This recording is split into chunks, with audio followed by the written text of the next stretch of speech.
meditación en el libro del profeta Daniel, capítulo 12, verso 3, que dice: los entendidos resplandecerán como el resplandor del firmamento, y los que enseñan la justicia a la multitud como las estrellas a perpetua eternidad. Los entendidos resplandecerán. Hoy en día, como nunca, necesitamos varones entendidos.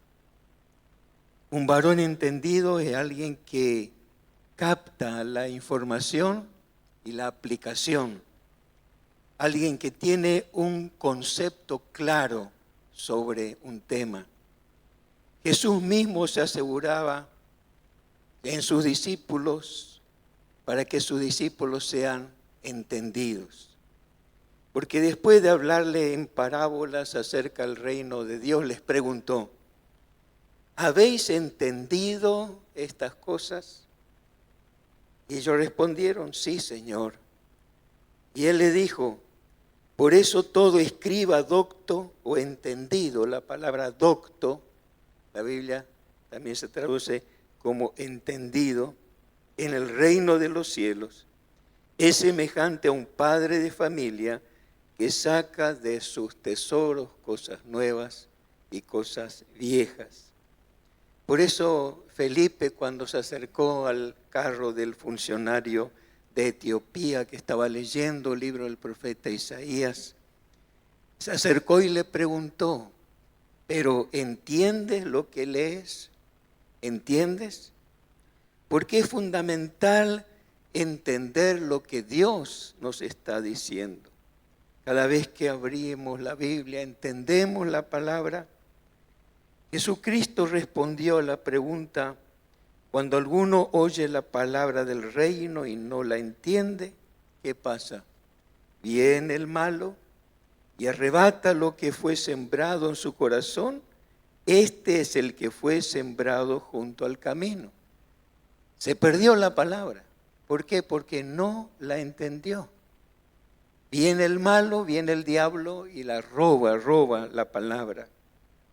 Si no entendemos, de nada nos sirve que nos hablen y nos hablen, nos enseñen por horas y horas. Si no entendemos, no sabremos nunca cómo resolver un problema. Jamás encontraremos la solución. Si no entendemos, caminaremos en la oscuridad. Otras veces no se trata de entender un texto o una enseñanza, sino entender lo que nos pasa. Cuando recibimos un golpe y sufrimos un accidente, decimos: no entiendo cómo me pasó esto. No lo entiendo. No lo vi venir. No lo entiendo. O cuando después de estar orando por alguien y para que se sane y se muere la persona por la cual estamos orando y que hemos creído que Dios la va a sanar, decimos: Señor, no lo entiendo. No entiendo por qué no se sanó. ¿Qué ha pasado? ¿Por qué no ha respondido a mi oración? No lo entiendo. Yo esperaba que se hubiese sanado. No lo entiendo.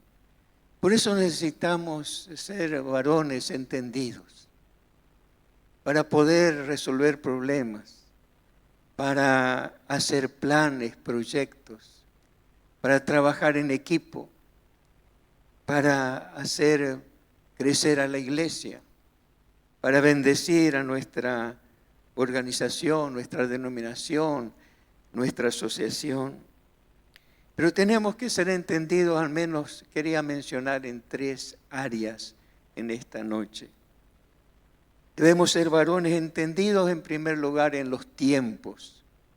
En 1 Crónicas 12:32, este texto que tan conocido, de los hijos de Isaacar, 200 principales entendidos en los tiempos, que sabían lo que Israel debía ser, cuyo dicho seguían todos sus hermanos. ¿Cuánto necesitamos entender los tiempos que estamos viviendo. Cómo quisiera que todos tengamos la capacidad de entender los tiempos como lo entendieron los hijos de Isaacar. De los hijos de Isaacar, 200 principales. Imaginemos los que estamos todos aquí, como si fuéramos la tribu de Isaacar, 200. Entendidos en los tiempos. ¿Qué tiene que hacer la iglesia? ¿Qué tenemos que hacer? Entendidos en los tiempos. Y dice, cuyo dicho seguían sus hermanos. No eran 2 o 3, eran 200. Estaban de acuerdo, concordaban entre sí, que no se contradecían. Uno decía, yo pienso de esta manera y otro piensa de otra manera. No, concordaban, tenían un mismo sentir, un mismo pensamiento, un mismo modo. Sabían lo que tenían que hacer. Es decir, tenían la solución a los problemas. Y no solamente eso, sino que la gente les hacía caso. Porque dice el texto, cuyo dicho seguían sus hermanos. Porque de nada sirve que si uno entiende y sabe lo que hay que hacer, pero solamente 2 o 3 lo siguen. Cuando dice síganme, ¿no? Y se da vuelta y no le sigue nadie, por más razón que tenga, por más comprensión que tenga aún de la Biblia, de la revelación, de los misterios de Dios, si no le sigue a nadie, evidentemente todo ese entendimiento le sirve de poco. Cuando no entendemos los tiempos podemos tomar decisiones equivocadas como Gehazi, el siervo de Eliseo. Dice la palabra de Dios, Eliseo entonces le dijo, ¿no estaba también allí mi corazón cuando el hombre volvió de su carro a recibirte? ¿Se acuerdan ustedes de la sanidad de Naamán? Y que Gehazi fue a pedirle algo en nombre de Eliseo a escondidas. Hizo a recibir, prendas y lo que podía dar porque realmente fue sanado de su lepra. Y le dice Eliseo, es tiempo de tomar plata y de tomar vestidos, olivares, viñas, ovejas, bueyes, siervos y siervas. ¿Qué hice? ¿Es tiempo para esto? Evidentemente, Eliseo era conocedor de los tiempos. Era entendido los tiempos. Hay tiempo para hacer todo esto. Hay tiempo, por supuesto, para tomar vestidos. Hay tiempo para tomar olivares, viñas, hacer emprendimientos, comprar chacras. Hay tiempo, pero ese tiempo en especial no era para eso. Y Eliseo lo sabía. Otras veces, por no entender los tiempos, podemos detener, frenar la obra de Dios. Como ocurrió con los que regresaron del cautiverio. Y como tuvieron muchas trabas para reconstruir el templo de Jerusalén, pensaban que no era tiempo para hacerlo.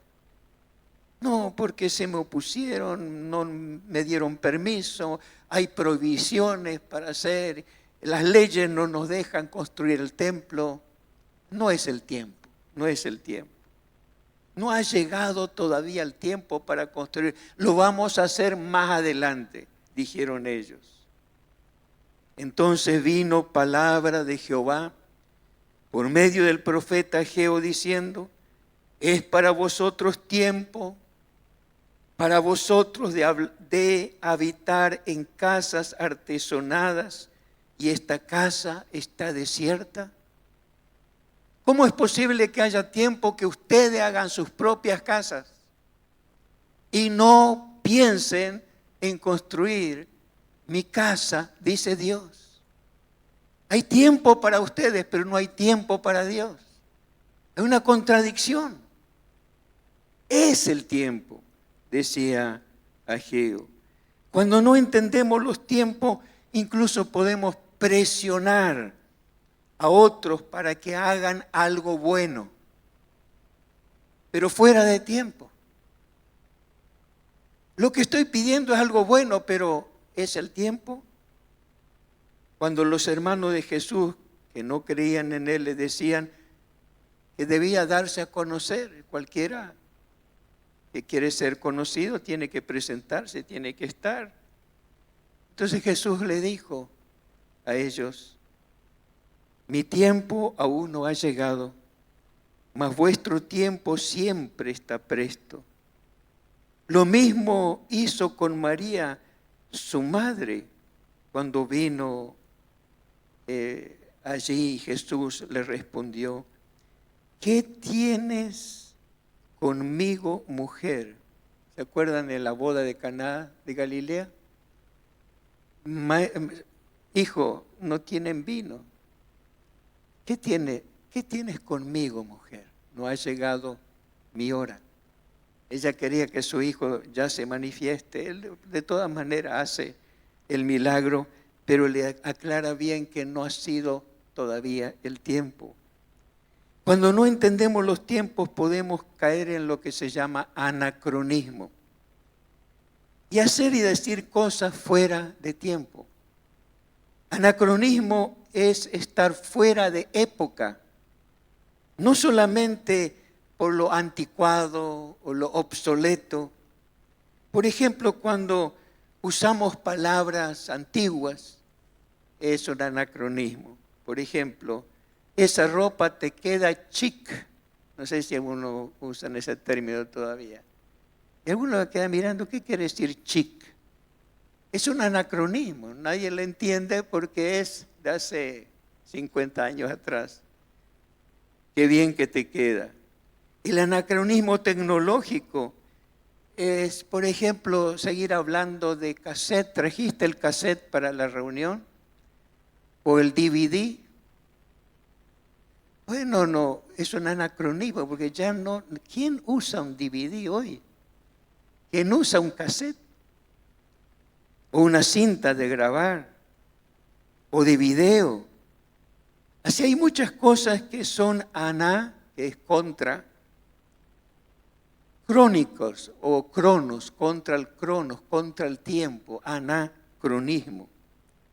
Pero lo dramático sería que nosotros desconozcamos los tiempos de Dios y hagamos cosas fuera del tiempo de Dios, porque no lo entendemos. Necesitamos ser entendidos en los tiempos como los hijos de Isaacar y que pensemos y sintamos lo mismo sin contradecirnos entre nosotros. El apóstol Pablo insistió mucho que hablemos la misma cosa, que tengamos la misma mente, que sintamos lo mismo. Y uno dice, no, yo no siento lo mismo que vos. Bueno, ahí hay un problema. El propósito de ser el cuerpo de Cristo, ser parte de la familia de Dios, es que sintamos lo mismo, que hablemos una misma cosa, que tengamos los mismos objetivos. Podemos definir la unidad, que es la propiedad que tienen las cosas de no poder dividirse, ni fragmentarse, ni alterarse, ni destruirse. Eso se llama unidad. No es posible dividir o separar una unidad sin modificar su integridad y esencia. Una vez me acompañaron unos pastores en un viaje que hicimos a Egipto de exploración para la obra misionera. Un pastor sintió el llamado de empezar a ir como misionero a Egipto. Y él dice, yo no conozco Egipto y me gustaría que me acompañe. Así que lo acompañé y fui con ellos a Egipto, al Cairo y a Alejandría. Y al llegar al Cairo nos recibió una misionera de la Convención Bautista Brasilera, del Brasil. Muy amable fue con nosotros, nos llevó por todos lados, nos explicó, ella entendía el árabe, Así que nos traducía, nos enseñó la cultura, las características. Fuimos con ella a las mezquitas, hicimos caminatas de oración, orando por el mundo musulmán y todas esas tareas. Prediqué también en algunas iglesias con triple traducción, ¿no? Hablaba, en esa época no, mi inglés era peor que ahora, pero bueno, ahora un poquito más, después de hablar en tantos lugares, pero en esa época hablaba en castellano, otro me traducía al inglés y después otro traducía al árabe. Así que en mi sermón se hacía largo, porque ahí tenía 2 traducciones más. Y mientras estaba conversando con ella, yo le pregunté, ¿y cómo llegaste aquí al Cairo? ¿Cómo es? Bueno, vine aquí por la misión, con la organización Misiones Internacionales de la Convención Bautista. ¿Y cómo fue que llegaste? Bueno, yo soy miembro de una iglesia bautista, pero mi sostenimiento, el sueldo que yo recibo, lo recibo de las asambleas de Dios. Yo quedé mirándola, digo, como sos misionera de la Convención Bautista Brasilera y tu sueldo es de la Asamblea de Dios. Sí, me dice. La Asamblea de Dios quiso sostener mi ministerio en Egipto.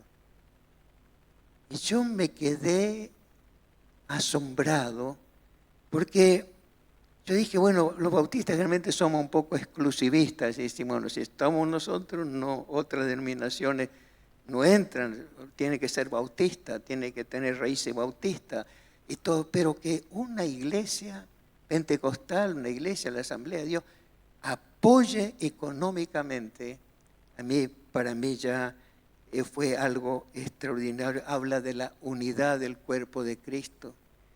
A veces no entendemos en el occidente lo que significa vivir en un mundo musulmán.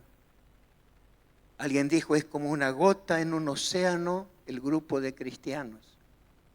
A veces se tienen que reunir por ser cristianos solamente, no bautistas, ni siquiera católicos, porque dice a veces los curas y las monjas católicas se reúnen con los pastores evangélicos para tener reuniones de oración. En ese millones de musulmanes, apenas un grupito de discípulos, casi nada. ¿Cómo pueden estar divididos? No lo entendemos en nuestro concepto, lo que significa la obra misionera. Realmente nosotros necesitamos una visión compartida. Como iglesia, como denominación, trabajando, apoyando una asociación a otra asociación, una iglesia a otra iglesia.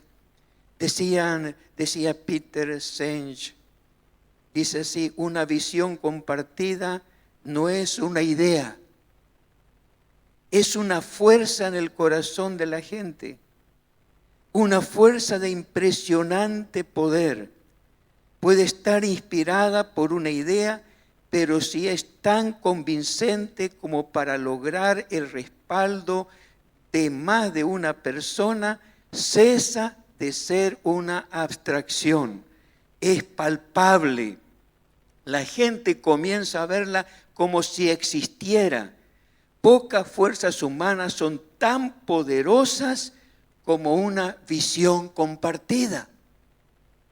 Como hemos visto los testimonios hoy. Hay una visión compartida al apoyar las misiones, las iglesias colaborando. Eso es la visión compartida.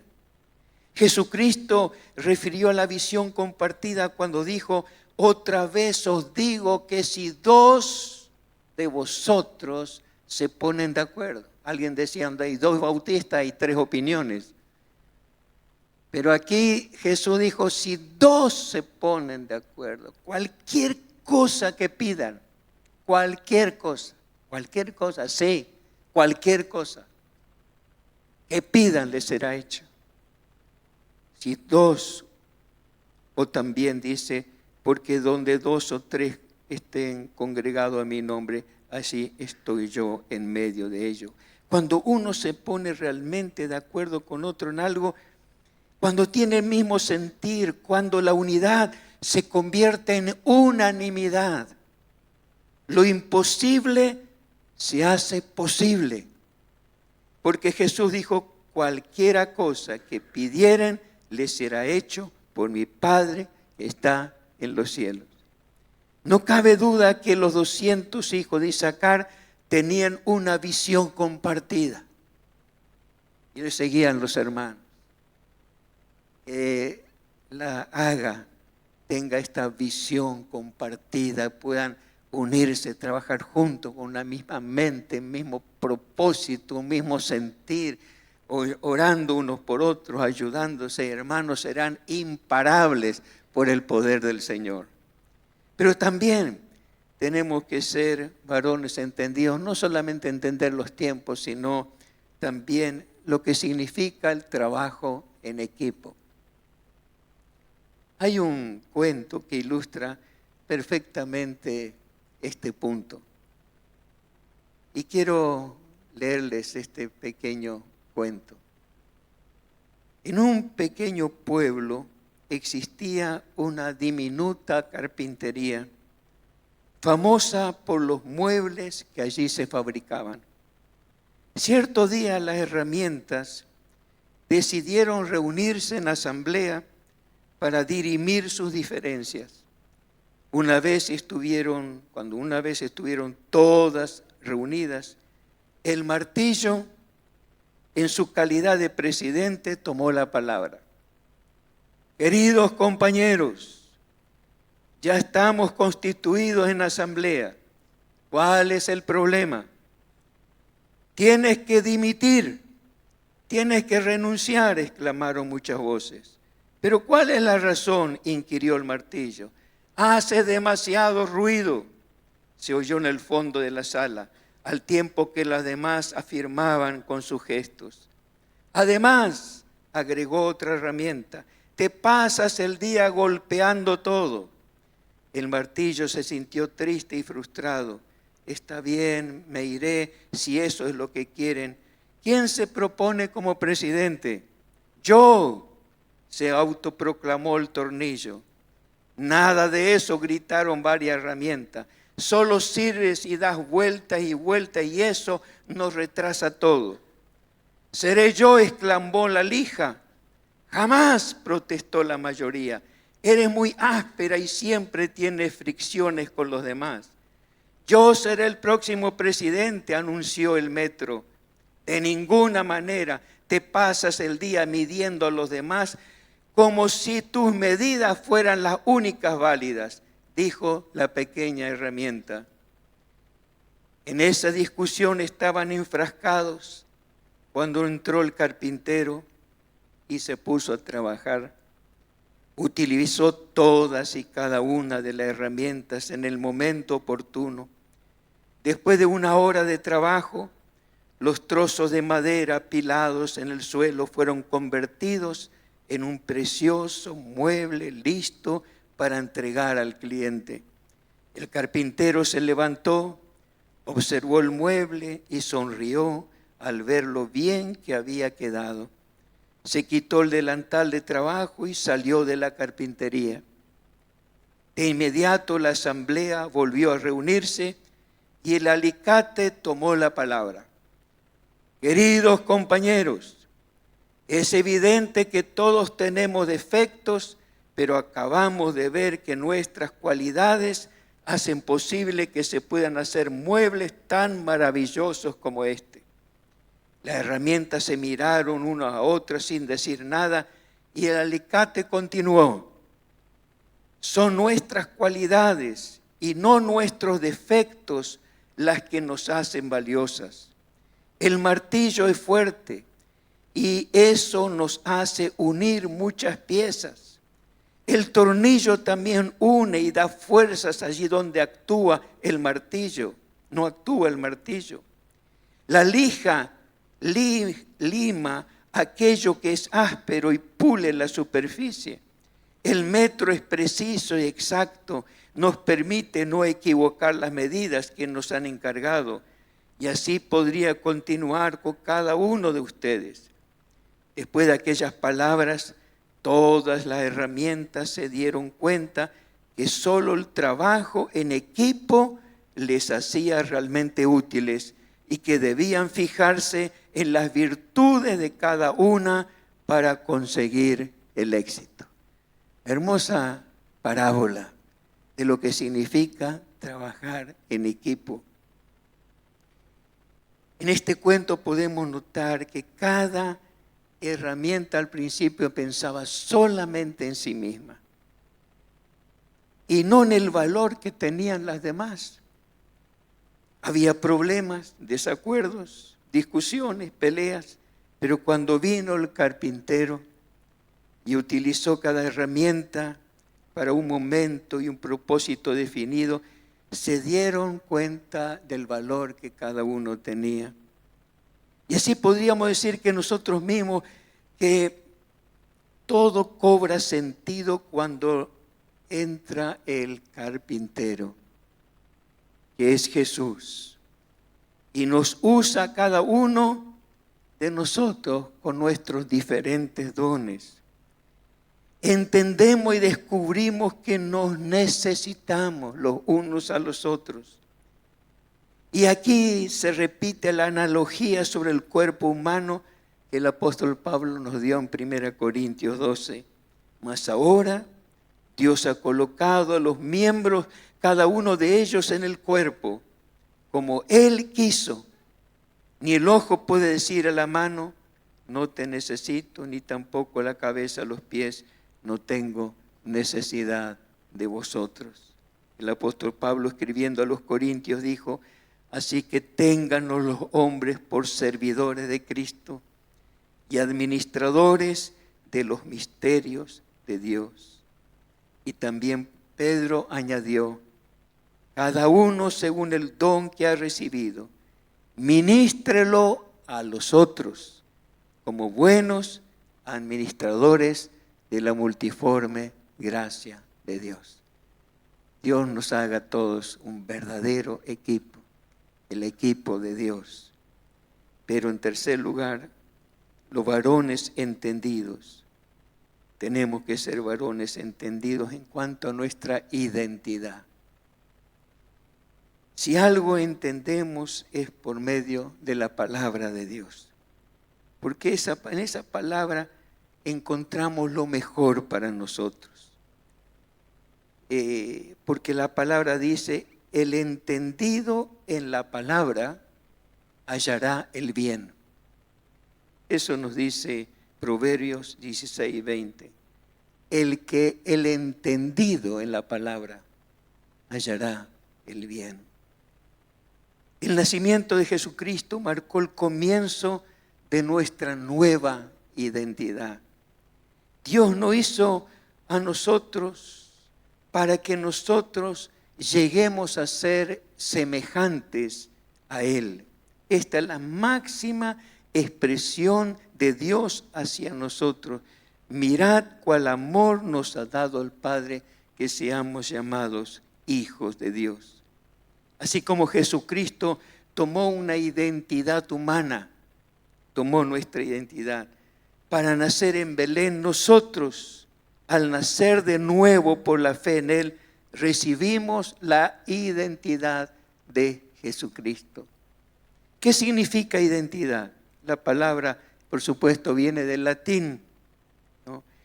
Identitas, ¿qué quiere decir? Que viene de idem, de lo mismo. Significa que una persona es lo que supone.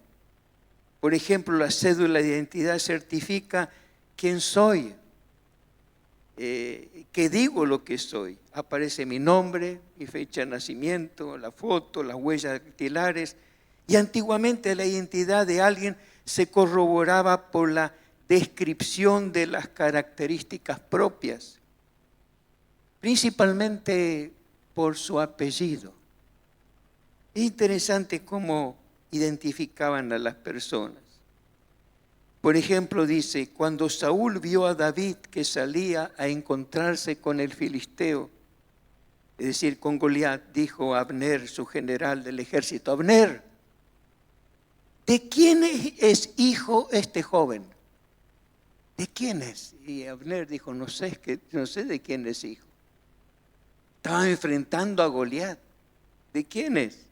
Entonces le preguntó luego a David, muchacho, ¿de quién eres hijo?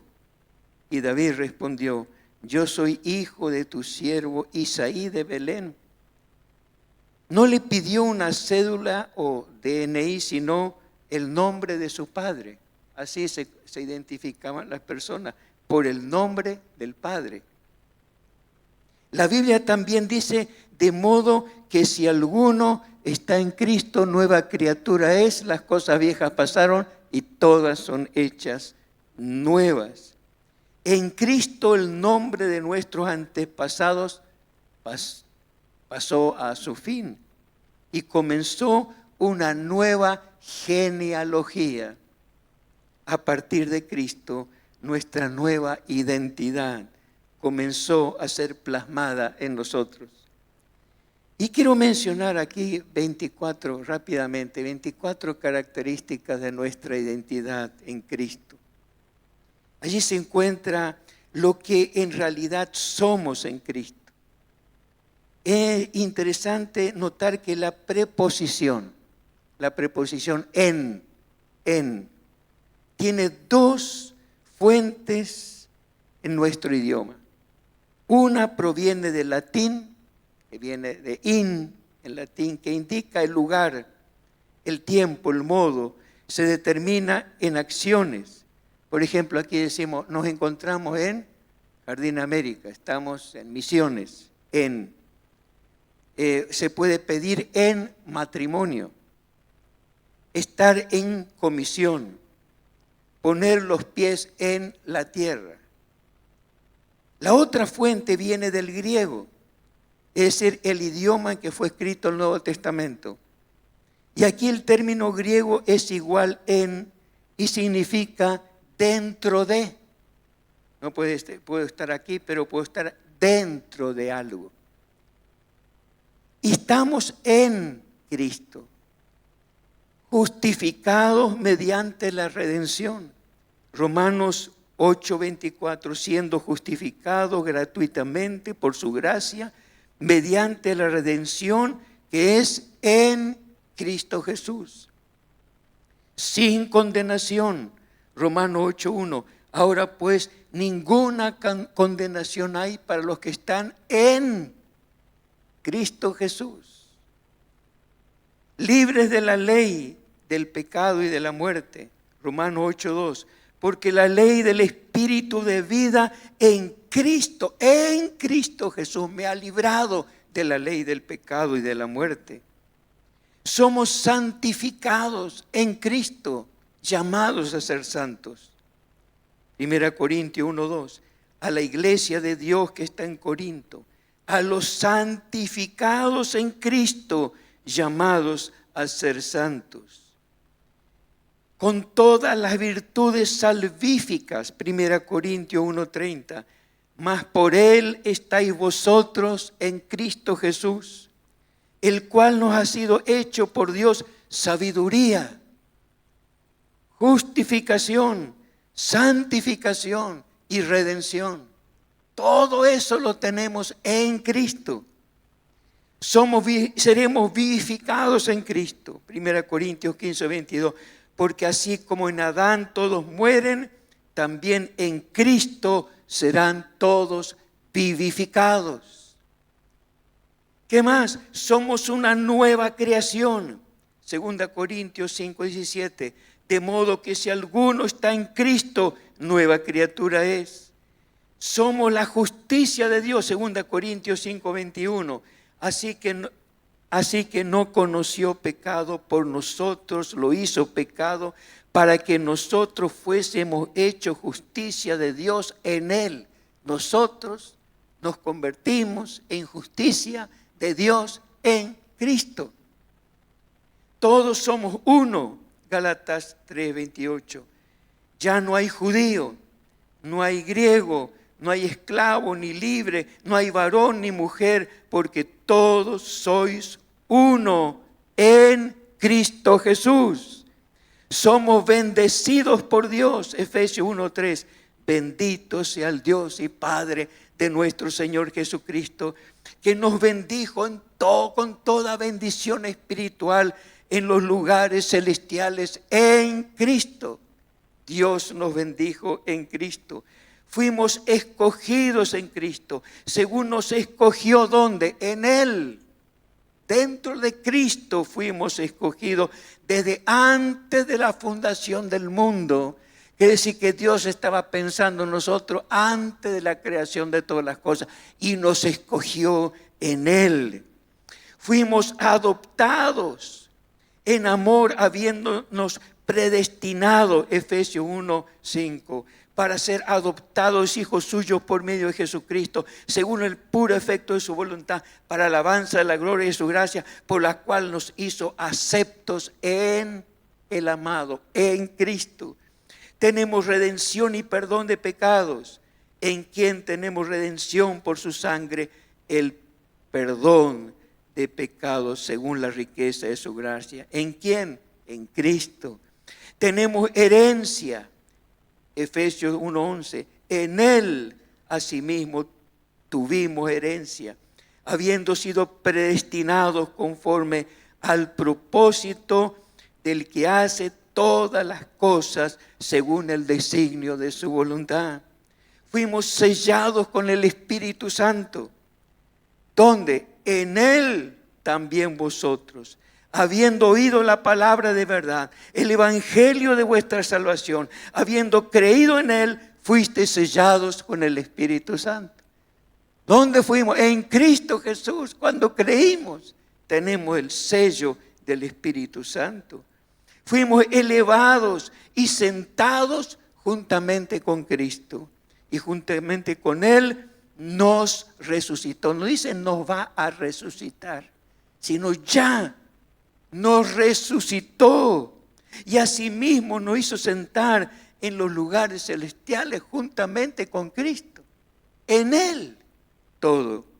Fuimos creados para buenas obras. ¿Dónde? En Cristo, dice Efesios 2:10, porque somos hechura suya, creados en Cristo Jesús para buenas obras que Dios preparó de antemano para que anduviésemos en ellas.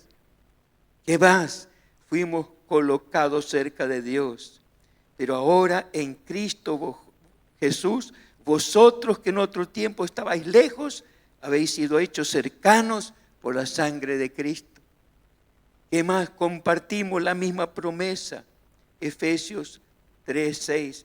Coherederos y miembros del mismo cuerpo, copartícipe de la promesa en Cristo Jesús por medio del Evangelio. Tenemos seguridad y confianza. Efesios 3:12. ¿En quién tenemos seguridad y acceso con confianza por medio de la fe en Él? Somos miembros de la iglesia, es decir, el cuerpo. Efesios 5:29. Siendo que la sustenta, la cuida como Cristo a la iglesia, porque somos miembros de su cuerpo, de su carne y de sus huesos. Literalmente, somos miembros de la carne de Jesús, de sus huesos, en Cristo. Estamos completos en Él. Los colosenses que pensaban, oh, que me falta esto, me falta aquello.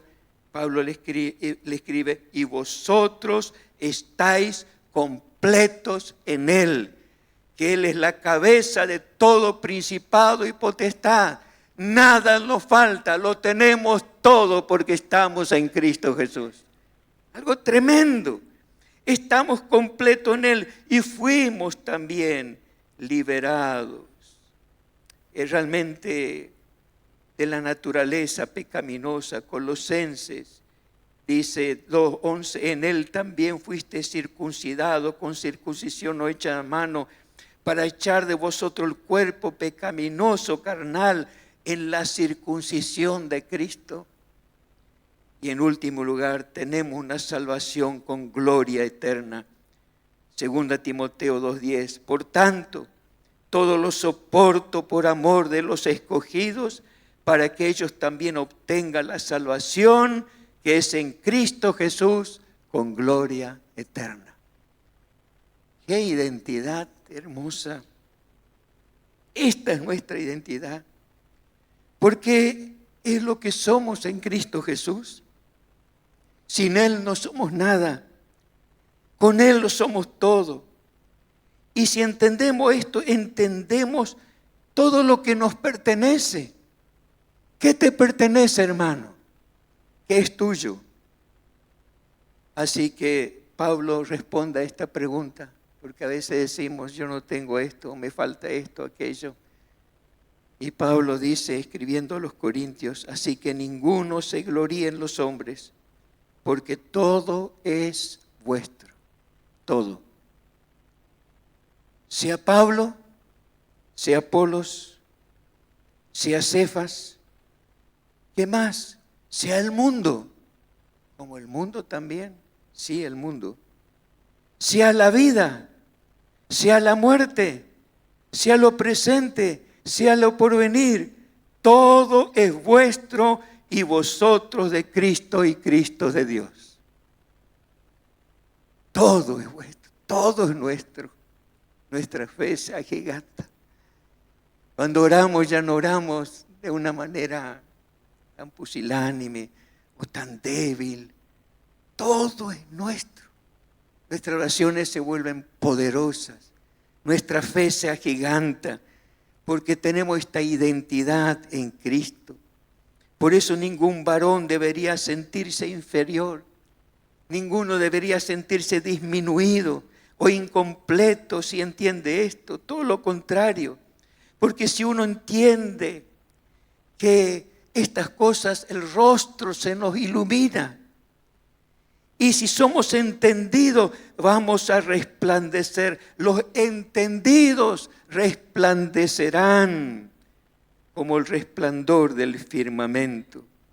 Tener un corazón entendido requiere, por supuesto, ser un buen oyente.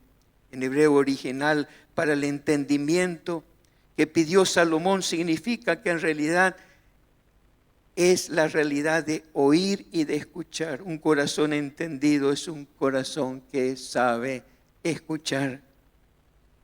Así como los hijos de Isaacar, que eran entendidos en los tiempos, nosotros también tenemos que ser entendidos en este tiempo que estamos viviendo.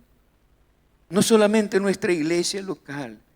Necesitamos entender para qué Dios nos llamó, para qué nos escogió ahora en este tiempo para ser parte de equipos para la extensión del reino de Dios. Que se ayudan los miembros unos a otros. Así que Dios cumplirá en nosotros esa palabra, esa profecía. Los entendidos resplandecerán. Y a largo estuve, mientras estaba reflexionando en esto, pensé un día vamos a morir o vamos a ser transformados y vamos a estar en la presencia de Dios y vamos a estar frente a las puertas de la eternidad, estar frente a la ciudad santa, la nueva Jerusalén. Y podemos imaginar allí el ángel, no digo Pedro con la llave, pero nos dice, bueno, a ver tu cédula, tu DNI. Nosotros decimos, ¿cuál es el DNI? Quiero ver tu DNI. Y entonces ve, ¿qué tiene que ver en nuestro DNI? Tiene que ver no nuestra figura, no nuestra foto, sino la de Cristo Jesús. Y cuando el ángel lo dijo, ve, tienes el DNI, el rostro de Jesús, porque fuimos hechos conforme a la imagen del que nos creó. Y todo este proceso de aprendizaje es para formarnos a la imagen de Jesucristo. Nuestra identidad es Jesús. Nuestra identidad es Jesucristo, quien ha recibido todo poder en el cielo y en la tierra y nos dice, id y haced discípulos. Amén. Gloria sea su nombre. Amén. Gloria sea su nombre. El Señor los bendiga en gran manera.